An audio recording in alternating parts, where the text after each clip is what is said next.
Hey, Ginger. Hi. How are you? Good. How are you? Good, good. All right, so you're in the office today. Yep. Oh, well, that's cool. Probably the last day. Yeah, it's getting crazy. It Uh, is. and you're in Ohio? Mm-hmm. Okay. Yeah. Yep. You, all right, so let me see. I just want to make sure if I share my. All right, good. Can you see my screen? Yep. Cool. All right. So let's do this. So one of the things we wanted to talk about, and I think everybody's going to have a chance to kind of do some of this cleanup while we're shut down, is to go through some of the cleanup in Eaglesoft. And one of the things that we talked about doing was the QuickPick buttons. And I wanted to kind of, yours are kind of set as default, like they came from the factory, I guess. Right. Yeah. Now, question, do you guys do inlays and onlays in your office? No. Okay.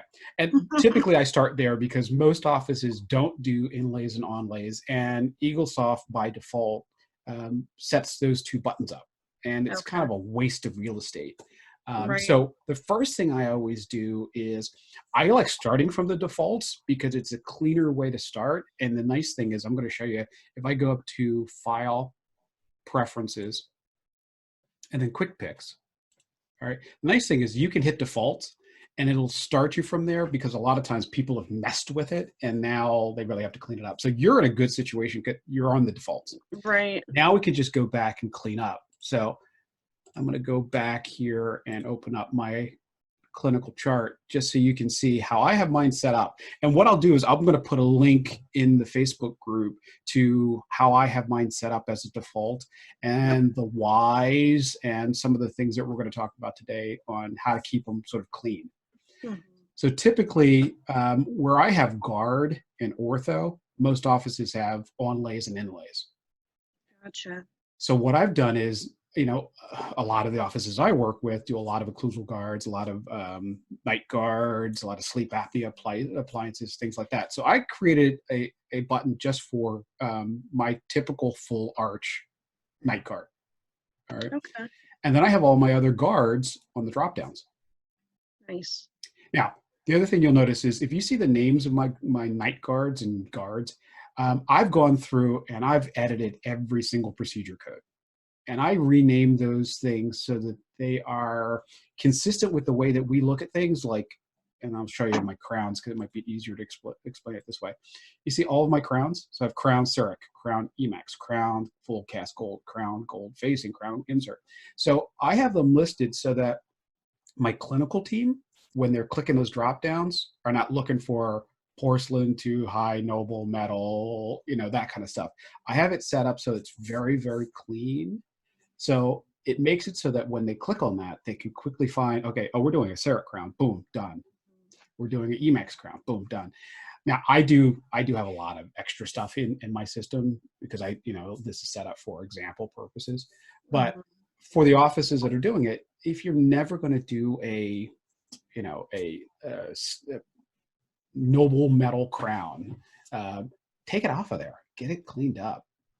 So as you go through your process, what you're going to need to do is, first of all, you're going to have to go to your, and I'm going to show you how to do it. You're going to go through your inlay onlay button, and you're going to have to remove all of the inlays and onlays that are on those drop downs. All right. And the way to do that, and I'll show you just from here, it's easy to do it from this screen because once because this is where you're going to be able to um, access the codes, clean up the codes, fix the codes as you're going. You Mhm. just have to kind of close this screen, open it back up as you go. But if you go to services here and look for your inlays, all right. So like here's an inlay code that would have been on that drop down. I edit that code. I go to chart setup.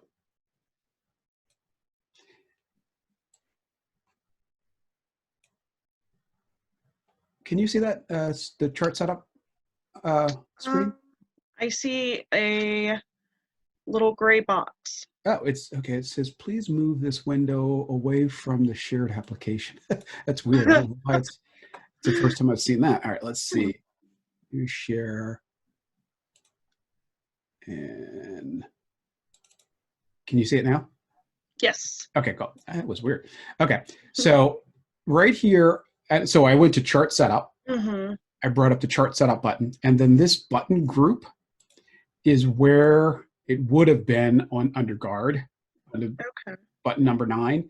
And what I've done is I had to remove all of the inlays and onlays from off of that button. Gotcha. Yeah. Okay. It's tedious, but ultimately, once you get them all off, you're going to have a nice clean set of QuickPicks. Mm-hmm. All right. And a couple things that you'll see. Let me go back here. So the way I have mine set up, I try to be as logical as possible. And as somebody who's worked chair side and worked the front desk, people at the front desk typically know the codes. People in the back, either they don't know the codes or they don't know the specifics of the codes. Mm-hmm. So what I try to do is, this is my periodic exam, which is the most commonly done exam code. And then my drop down next to it are all of my other exams. Okay. All right. And I try to explain to people, and I've been in dentistry so long that I still say exams. The ADA stopped calling them exams a long time ago. So I have evaluation comprehensive, evaluation detailed, evaluation limited. Mm-hmm. And that way, the people in the back can just quickly look at my list and say, okay, what kind of evaluation are we doing? Oh, we're doing an emergency. Boom, they have it, and it's done. Mm-hmm. Most common imaging series that we do in the office typically is 4 bite wings. And then all of my other bite wings and all of my intramurals are there. And again, you can see how I've renamed them so they're clean, clear, easier to read. Same thing with if the office has 2 bite wings and then bite wings 2 and bite wings 4, it's confusing. It's going to be all over the place. But if you list them that way, they're going to be clean and in order. Then I have my button for my adult prophy and then all of my adult cleaning related things. All right. And I do have a fluoride, a specific admin code for fluoride done for an adult. All right. And the key to that is I know that this is not going to wind up being covered by insurance, where the one that's on my Prophy Child button is one that's going to be covered typically by insurance.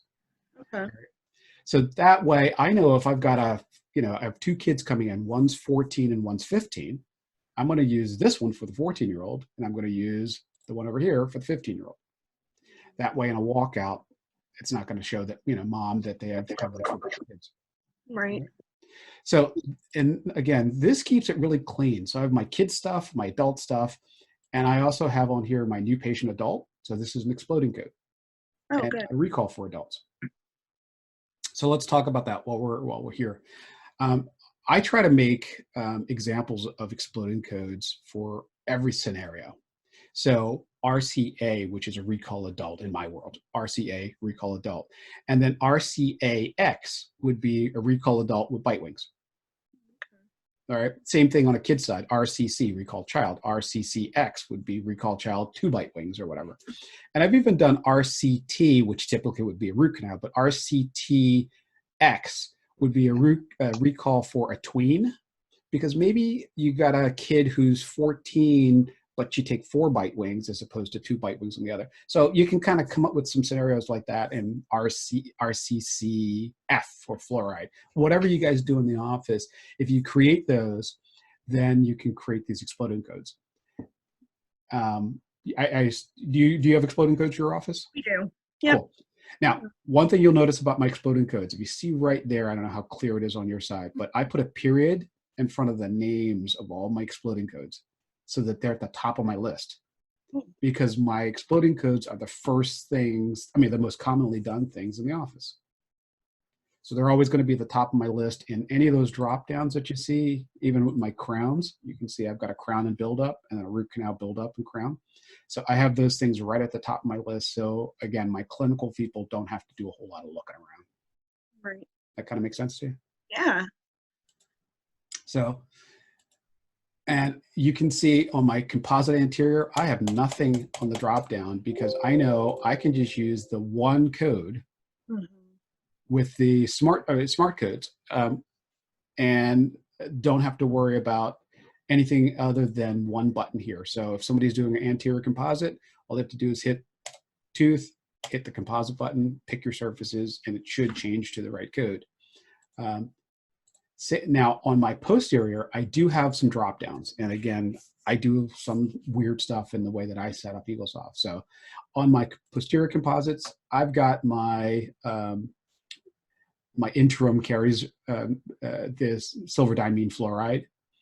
I've got, if I have to do a modification of a filling, so if a patient ever comes back and doctor smooths it out or, does some work that they don't want to charge for, I actually have a code for that.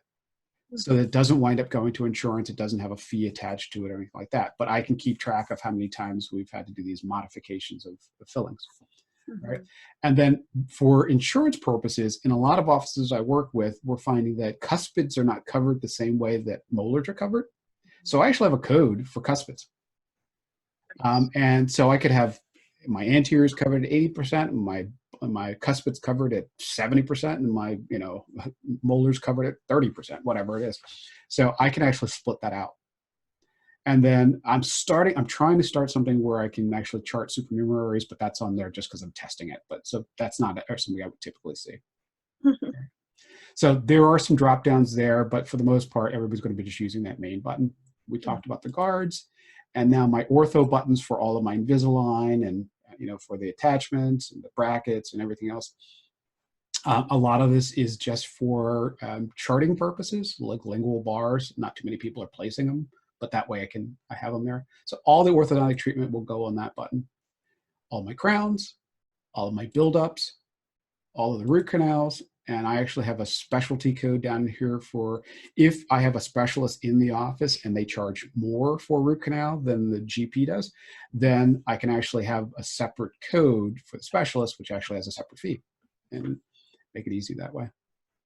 And then, so my perio maintenance, that's the button for my hygienist and all the things that all the perio related things that hygienist does. And then my gingy button or gingivectomy button is going to be where all of the things that the doctors would do in soft tissue. So we've got two perio buttons, but one's for hygiene, one's for dentist. And then I've got a denture button, and I've got a partial button. And again, you can see how all of my partial treatments say partial, and all of my denture treatments say full dentures say denture. So, and I only have uppers on all this entire thing because, again, with smart codes, I don't need the lowers. Otherwise, I've got twice as many codes here.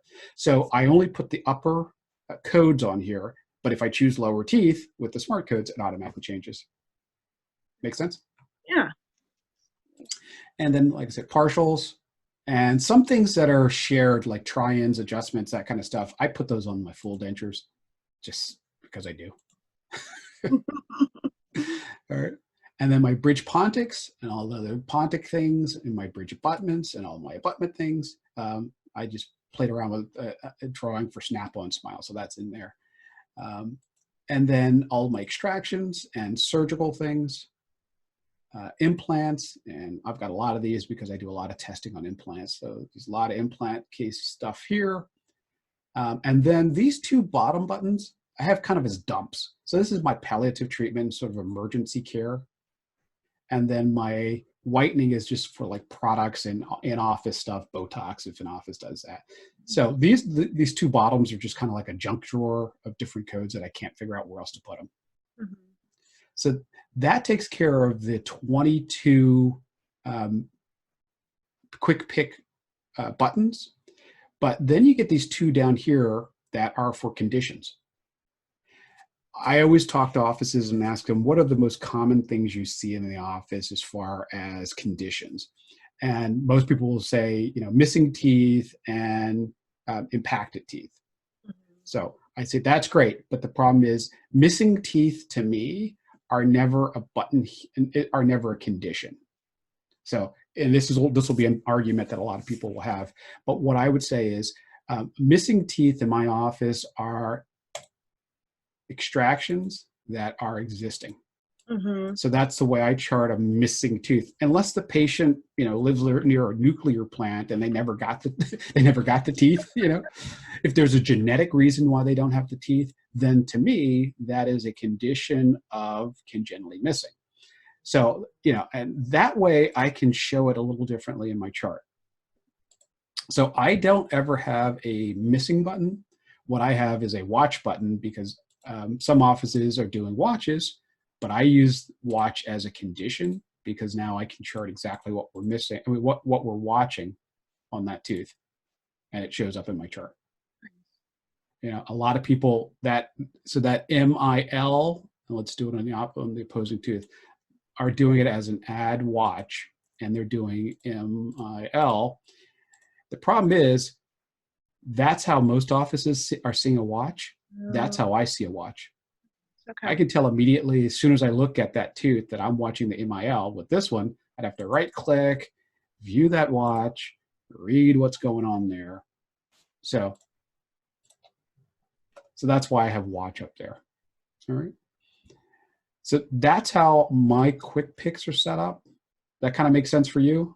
Yeah, absolutely. Are there things in your office that you would add here? I mean, are there procedures like, do you guys do Invisalign or? We do. Okay. We do. Yep. So a lot of offices who are like, we don't do Invisalign, we don't do ortho. I say, you know, we'll clear this, make this for whatever you guys do in your office, and maybe make a sleep button, whatever it might be, and then maybe you put ortho down here, like I said, with my whitening, you know, Right. because you do have to chart ortho. You do, you know, you might be referring ortho, so give it a code down there. So all that makes sense for you? Yeah, absolutely. All right, so now let's talk about how we get these things on these buttons. All right, so two things. Under File and Preferences. All right, and again, people make sure everybody who's trying to do this has the admin rights to be able to do this. We're going to go to QuickPicks, and this is where we set up our buttons. So I can pick what I want to be the button name, or the code on my button for number one. You click that and you go look for what you want. And if you're as OCD as me, you want to make sure that you're actually making these descriptions, the sort of the title that goes on the button. So P exam, Prophy adult. The way you do that, and hopefully everybody knows this, is that display abbreviation is what shows up on that button. But it's also what shows up when you schedule that procedure, and it shows up on your schedule. That display abbreviation is the sort of title of what's going to show up on your button and what shows up on the schedule. All right, so that's how you pick which procedures go on the buttons. All right. Same thing with your conditions. If I click on 23, it allows me to pick what I want to be on button number 23 and button number 24 for the other conditions that you have.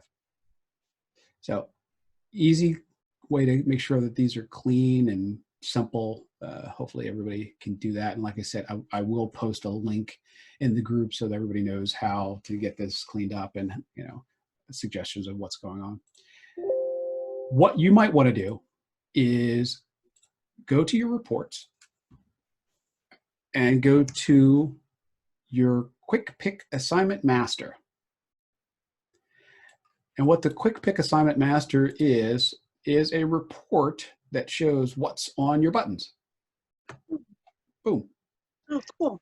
And it shows you what's on the buttons. I mean, we did the same thing by just clicking on the drop downs to look, but this is a nice one, especially if you're going to clean up those inlays and onlays. You can just quickly see which codes are attached to the button and clean them all off instead of going back and forth like I was. But great way to just look at them and see what's there. Sometimes you're going to find that there's some inactive codes that are attached there. If you've had Eaglesoft for a long time and you had originally the old exam codes, the 110 codes, or the old extraction code, you might find that they're still attached to those buttons. So you can go here and now see exactly what's there, take off the things that you don't want to. Couple questions that typically come up is how many things can you put on the buttons? And the answer is as many as you want.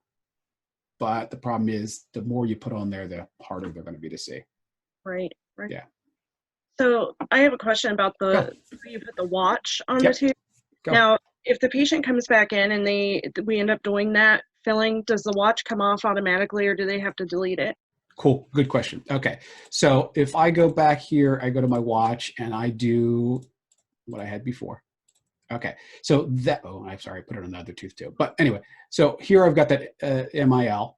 If I finish that procedure, I can edit that watch and I can say that that condition is no longer present. Oh, okay. All right. I do the same thing. Say a person has an abscess. All right. And imagine patient goes and has the root canal completed, or has the root canal completed in the office, and I right click and I edit that condition, say the condition is no longer present. Well, typically we see that sort of halo effect in an x-ray months after the procedure, and I can still see that even though it's gone now. But if I were to delete that watch, it's gone. Right. All right. So, and a lot of times a watch might be something like somebody has a little small, like sharp edge on a tooth and we've smoothed it out. But if that was the case, I could still see that it was there at one time because the patient starts having sensitivity or whatever. So I use that right click, edit the watch, and then use that. And a lot of people never really even realize that that was an option to say condition no longer present. So you can do that and still be able to see that somebody had something at one time, or they went to the endodontist and now that condition is clear. So it's something you can use at this point. Awesome. But with this kind of watch, this yellow bar, the only option would be to right click and to remove the watch. Oh. And it literally is like throwing away a Post-it. It's gone. It's gone forever. Unless it was part of your notes. Mm-hmm. All right, and I'm going to switch patients here and just show you one neat thing. I don't want to save the changes there. All right, so one neat thing is, do you see the ends next to my tooth numbers? Mm-hmm. So I can right click on that tooth, go to the history of that tooth, and if I look back here in 2011, I wrote a note about that tooth, so that tooth is doomed. All right. So the great thing is, again, if you're using a watch, that yellow bar, and you don't if there's no note, then it's gone forever. But if you do put a note and you attach it to the tooth number, you're always going to see that note. Right. All right. As long as if you tag the tooth number in your note, you're always going to be able to see that. So that's something I want to always make sure people know. Now, with the images that attach to the teeth, we use DEXIS. Is there a way to connect them through DEXIS or not? Does it have to be through the imaging? Yes. So DEXIS depends on the version of the model, or model or series of sensors that you have. The Platinum, I think it is, sensors can go directly into Eaglesoft Advanced Imaging. The old style, the first series, they couldn't go in. You'd have to use them separately. But what I tell offices, if you've got DEXIS and it's bridged to Eaglesoft and it's fine the way it is, you can always get the imaging component of Eaglesoft to use for other things like your referral letters and things like that. So yeah, you know that your x-rays are in another place, but other imaging is there. Gotcha. Yeah. It's one of those things, it's almost like if the radio goes bad in your car, do you go to the dealership and get the replacement of the original at $10,000, or do you go to, Pep Boys or whatever, and you get the cheap replacement, but the steering wheel controls don't work the same way, but you still have got tunes, Right. It still works. It's not perfect, but it still works. So, is the imaging something extra, like if we have Eaglesoft, do we already have it, or do we have to have it like activated? So the advanced imaging is a $2,000 add-on to Eaglesoft. You may already have it. Yeah, we might. Yeah, the easiest thing is if you click your drop down. Oops, all right, click. Yeah, it's messing up on me. All right, cancel. All right, if you click the drop down, go to View Images. If that opens up, then you've got imaging. Oh, okay. Yeah. And if you don't, you're going to get a warning that pops up that says contact support in order to get that feature. Okay.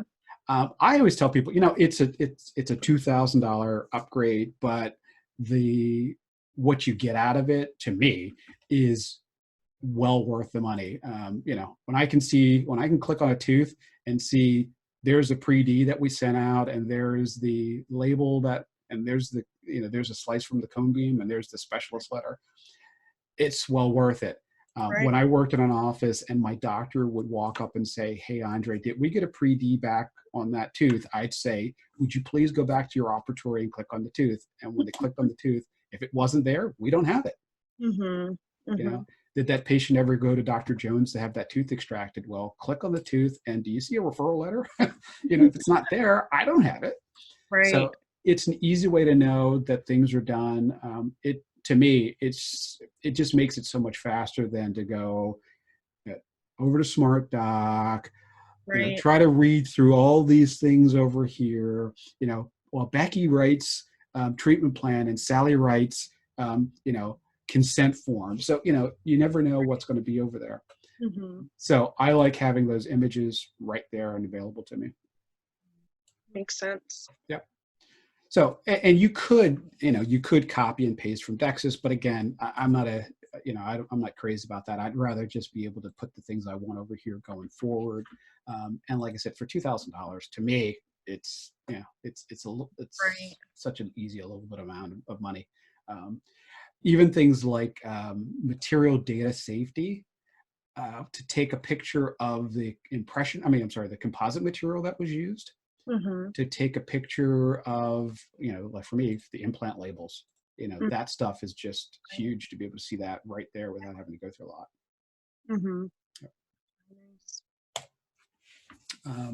And I was saying about Invisalign, you know, to take a picture of the bag that the trays came in to see where the patient is in their cycle. It's just well worth it to me. So what other questions do you have for me while we're here? None really. You've done pretty good covering stuff. I wish mine looked like yours. Well, you know, so go back in time, and you know, my doctor came to me, and when I said we need to go chartless. Now this was in 1998. So it was sort of before Y2K. I said, we're going to go chartless. You know, at that time, nobody was kind of talking about it like that. But I said, we're going to put everything in the computer. And he said, you can do it if I can see what I can see in my chart.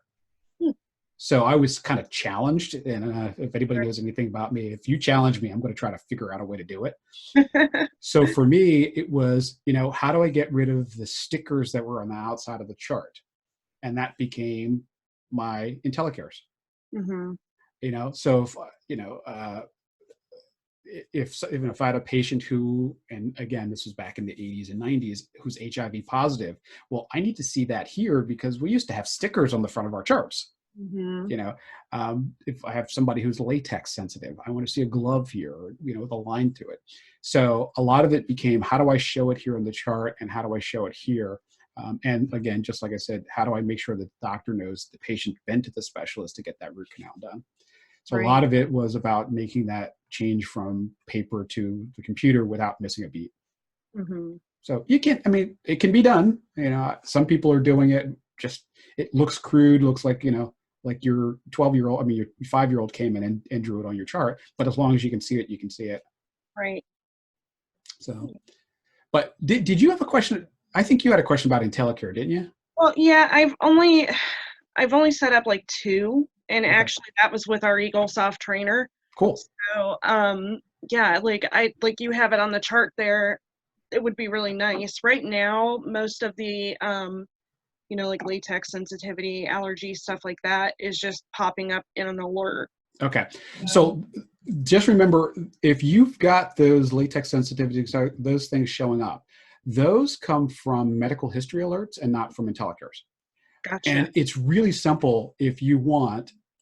And before we run out of time, let me just show you. If you go down from list, general setup, and then medical history alerts. So the things that are automatically generated based on the medical history, if I go here and I just take HIV positive and I edit that, you see how I put a age ribbon attached to it. So if somebody had checked off that they're HIV positive, then automatically I'd get the age ribbon to show on my appointment, which again, I want to take that off. I typically wouldn't put that on my appointment, but I definitely want that on my clinical screen. Okay. All right. So it automatically would show up if they've automatically checked it. So here's my latex sensitivity. All right. So, and because we don't use latex in the office, I don't put that on the schedule, but I definitely want in the operatory so they know that. Okay. And then I just pick and choose all the things that I want to show up. Because even like pregnant and trying to get pregnant, I've got an icon for it. That I would want on my schedule to update the patient's information to find out if they're carrying an infant, I can remove that, you know. Right. But it's a great thing to have. There was, where is it? Taking oral contraceptives. Somebody was asking me about this, and I said, "Okay, do you want that to show in the operatory?" And they said, "Yeah, but we hate when that pops up." Right. So what I did was I found an icon. I went out and I was looking for an icon, and where is it? Right, that one. So I made an icon for it. And now I can set that so it shows in the operatory, but nobody else would know what that is. Right. All right. But now that shows up in the operatory for this office so that they can quickly see that that person's on taking oral contraceptive. And it worked for them. So every office has to kind of pick and choose. But I like to be able to see the things that the office is concerned about. Even my psychiatric care, it's got a teddy bear. Okay. So, but you can do this as an easy thing, and it's not going. One thing is, IntelliCares could affect your speed of the computer, but the medical history alerts will not, and you can pick and choose if you want them there. When it comes to IntelliCares, I've got 1 million of them. Wow. Yeah. And a lot of them, like the ones you see, are custom that I've had to have cut. Either I custom wrote them or the PTC did. But there are a lot of things that you could have, but you kind of have to pick and choose what you want. What I don't want people to do is become blind to these icons. So you really have to go through a process of figuring out which ones you need. I mean, the Bite Wings and the FMX are the kind of the ones that I kind of really like. And then you have to kind of go through and decide what's what. If you've got an office that has a bunch of doctors, like, do they have a preference with the doctor that they see? So you can pick and choose which ones you like. Cool. How do you get more icons? I noticed you have a lot of icons. Okay, so you could do a couple things. There's some in the group in the file section. Okay. Okay. If you need something specific, just let me know, because I must have 600 in my system. Oh, wow. Yeah, well, because every time I go to an office and they ask me for something, I wind up making one. Right. But if you want something specific, let me know. And this goes out to everybody in the group. If there's something specific you want, let me know, because I don't need to push like Groupon. I have an icon for Groupon out there, but not everybody needs that. So it doesn't make sense for everybody to have that in their system. But if there's something you need, if there's something unique you're working on, if you have an in-office plan, one of my friends in Georgia, they have a taxi service that people could use. So we have a little taxi icon on their schedule to let them know that that patient participates in that taxi service. Oh, that's cool. So, right. And again, not everybody's going to need that, but they said, "Hey, Andre, do you have a taxi?" And I'll make you one. Yeah. So it's easy to do. If you can Google, you can get an icon. Okay. All right. Well, hey, thank you for hanging out with me. Give a shout out to your office. So your office is in Ohio. Tell me what your office is. We're in Massillon, Ohio. Stafford General Dentistry. Where's the office? What are you close to? We're kind of close to like Canton, Akron. Okay. And who's your local TA? Amy. Amy. Okay, cool. Yeah. So yeah, they're Amy, and our Patterson rep is Sarah. They're wonderful. Awesome. Okay. Well, thank you for spending some time with me this morning. I'm going to try to get this out there to the group as quickly as it will render. And anything you need, you just let me know. Oh, well, thank you, Andre. I really appreciate it. All right. Be safe out there. All right. Thanks. You too. Bye-bye now. Bye.